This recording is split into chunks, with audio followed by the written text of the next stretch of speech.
大家好，我是洛洛，今天来带你们看一下镇上的房子。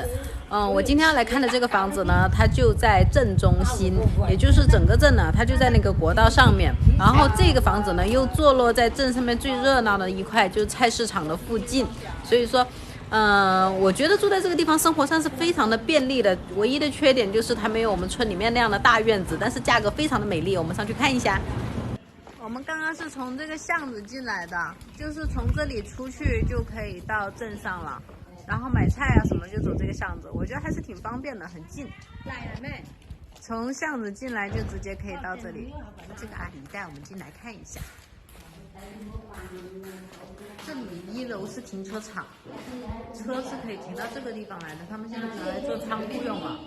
整个层高是有6层。我们现在要走上去，走6楼吗？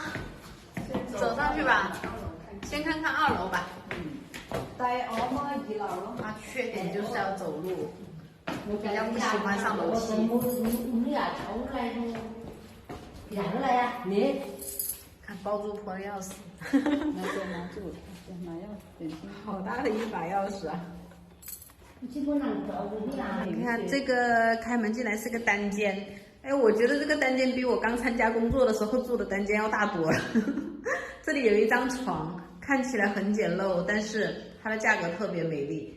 你看一张床也有简易厨房，还有热水器、洗手间。阿姨说这样的一间房的话，1个月的价格有热水器的是400，如果没有热水器的话，价格还可以再便宜。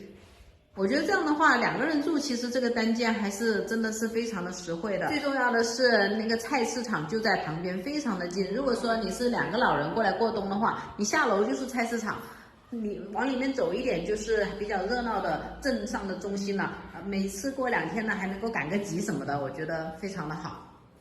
不要看这里这么简单，收拾一下，我觉得还是挺不错的。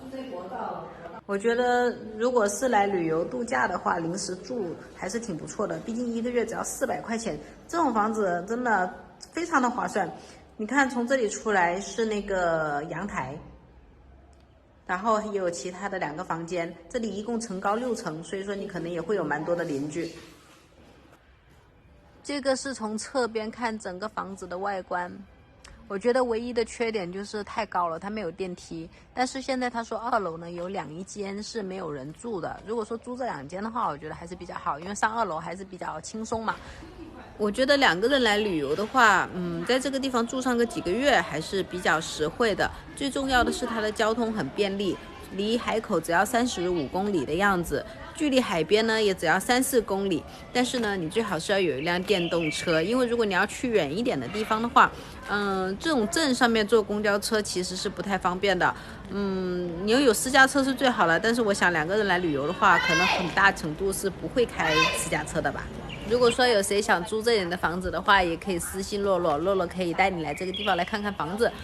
像我们镇上面呢，还会有很多这样的房子。以后如果大家感兴趣的话，可以在我的评论里面留言，我再给大家多拍一点这种镇上的题材。